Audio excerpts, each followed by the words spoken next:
volunteers are risking their lives to save tens of thousands of animals left at the mercy of a rumbling volcano on the tourist island of Bali, making perilous trips into the red zone to relocate them.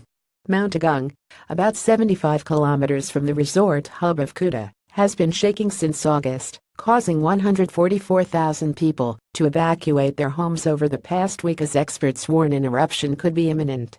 As evacuees have streamed into temporary shelters or moved in with relatives, animals, including wild monkeys as well as dogs, and farm animals such as pigs, chickens and cows, have been left in the danger zone close to the volcano that is most at risk of cascading ash, rocks and hot gas. I'm really worried, because all of us that work together to rescue the animals don't know when the eruption will be, Vio Verandini, from Jakarta Animal Aid Network, said. Earthquakes happen every day, maybe every hour. There are hundreds of tremors each day triggered by the volcano, a handful of which are magnitude 23 and are strong enough to rattle windows and rock furniture.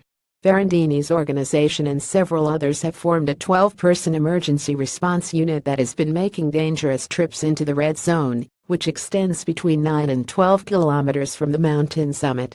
The animals are relocated to shelters, where they are fed and cared for, and the owners are encouraged to visit as often as possible to ensure their upkeep. The Indonesian Center for Volcanology and Geological Hazard Mitigation said on Friday that remote satellite sensing had picked up new steam emissions and thermal areas within the crater. White steam clouds above the summit have been observed with greater frequency over the past 3 days, increasing the probability of an eruption, the center said.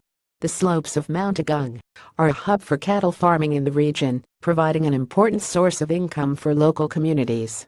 Around 10,000 cows have been shifted so far in an evacuation aided by the government, Indonesia's disaster mitigation agency said, but there are 20,000 more to relocate.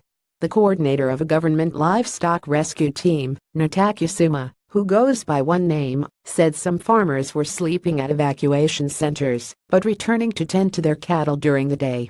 Emotionally, it's really hard for the farmers to part with their cattle, not only for economic reasons, but also they care so much about the animals, he said.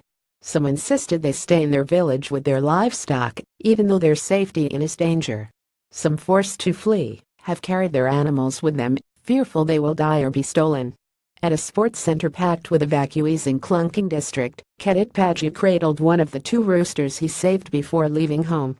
I feel sorry for them. I took them so they won't starve, because there's no one at home to feed them, the 42-year-old said, adding he had to sell his pigs before fleeing.